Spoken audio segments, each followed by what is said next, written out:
against it. This comes after the government and bargaining unions reached a deadlock over salary increments and benefits, and a certificate of unresolved disputes was issued. For an analysis on the way forward for the civil servants and government, I am now joined by Labour Researcher Herbert Jauch. Good evening, sir, and welcome to the show. Good evening. Thanks for the invitation. Now, Mr. Jauch, briefly talk to us about your impression of the elections. Are you surprised with the results, or did you see it coming? No, it's not a surprising result at all, because we must remember that for the past 5 years, civil servants did not receive either an increase or even an inflation adjustment. Inflation adjustment would mean that the salaries go up with the rate of inflation to just basically keep pace with the costs of living. So for 5 years, this has not happened, which meant that civil servants generally lost a substantial part of their income due to the rising prices. About 25 to 30% of their income would have been lost in that period. And now they face another year without even a proper adjustment or an increase.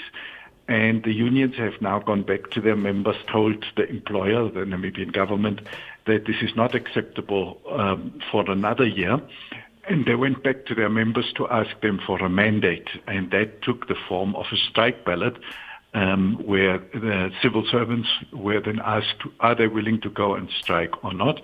And the result has given the unions now a clear mandate that members are not willing to go another year without any increases or substantial improvements in their conditions of employment. And that's now where we are.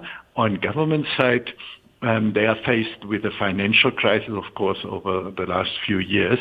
And government has, in an agreement with the International Monetary Fund last year, agreed to contain the wage bill. So there's pressure on government to contain the wages, meaning to not grant substantial increases to civil servants. And this scenario has led to the current deadlock. All right. Now, Mr. Jauch, is there any room for negotiations between the government and the unions to prevent this unprecedented industrial action? There must be, because for the government, they knew that this point would come. If there is a particularly severe circumstance that leads to a temporary agreement to say, well, for this year and next year, we will not be able to increase wages or to adjust them, that is one thing. But to say that for 5, 6 years running is something that is not feasible, and government needs to look at ways of where maybe some of the wasteful expenditure can be cut to allow at least some kind of adjustment of civil servants' salaries in line with the rising costs of living. And the unions likewise have repeatedly already indicated that they are willing to accommodate also the concerns of government, but they would have to go back to their members and act within that mandate. But there is certainly still some scope for movement. And we must remember that even when a strike takes place, parallel to it, negotiations continue. So government and the unions will continuously have to sit and hammer out an agreement that is somehow acceptable to both parties. I'm sure our viewers at home are wondering, when and how will the strike date be determined? Okay, the next thing for the unions now is, after having gotten a clear mandate, they're going to sit with government to agree on the strike rules. This is a routine process to basically say where can people toy and demonstrate and pitch up with banners. They're usually not allowed to block entrance to workplaces. This would be contained in what we call the strike rules. Then the unions give 48-hour notice of the strike to government, and that means if they give that notice tomorrow morning, then by Thursday morning the strike can commence. But it will all depend now on when exactly the unions will give the notice to strike. Even then, it is likely that the negotiations continue, that government will try to meet the unions to avert the strike, and that maybe some kind of compromise can be reached even before the strike starts. If not, It will commence, and as the strike progresses, negotiations will continue as well in the hope of finding an acceptable solution. Now, Mr. Jauch, if the strike is to push through, this would be the biggest strike in the history of Namibia. How do you think this would affect the country's economy?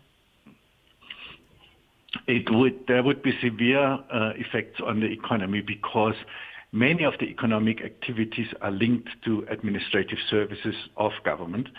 And if there is a general strike of the public sector, it will certainly affect the economy as a whole. There will also be severe impact on certain social services, from the educational services to healthcare to the payment of grants, etc. So it will be quite a severe disruption, and that is also why unions haven't taken that step lightly. It's only a last resort. After negotiating for months and months and months, and government not being willing to move substantially, the workers now feel this is all that's left to us, and it's a last resort that they use in the hope of moving government forward. So a drawn-out strike would certainly affect Namibia, affect the service delivery, affect the economy as a whole severely. But normally strikes are meant to push the employer and to find a speedy solution to the conflict. If it will really happen, we'll have to see, because we do not know if government at this stage is willing to even risk a prolonged strike just to cut the costs and to stick to their guns. It remains to be seen how government will respond once the strike commences. All right. Now, Mr. Jauch, briefly, strikes across the continent seems to be the order of the day. We've seen Nigerians and Zimbabwean civil servants down tool. What is this trend saying about Africans and labor relations? And these strikes are often a response to a severe crisis. In both countries that you've mentioned, Nigeria and Zimbabwe, it was a response to an economic meltdown, to a crisis that affected workers very severely, where basically their standards of living were severely eroded, where they were sliding into poverty. And then the strike is the last weapons that workers have. And when governments are unresponsive, then they can drag out for long periods of time, as we've seen. For Namibia, it's certainly a watershed moment. We will have to see if government is able to respond and offer something that's acceptable to civil servants and their unions. Because once you have a complete breakdown of trust, it's very difficult to continue future negotiations with any success. So it remains to be seen if Namibia can avoid this kind of scenario, but I expect that a solution could be found quicker and that we don't follow the examples of Zimbabwe and Nigeria. All right. Thank you so much for joining us on the show, Mr. Jauch. You're welcome. Thank you. All right. That was Mr. Herbert Jauch, Labour Researcher, giving us details, his analysis basically on the civil servant strike. Don't go anywhere. We'll be back after this.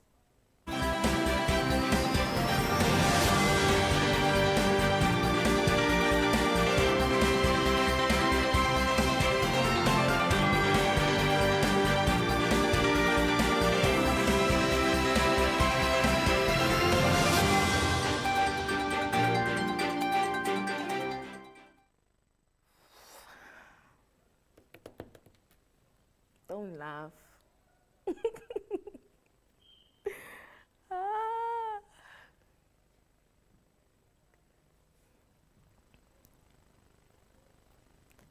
Mrs. Bond.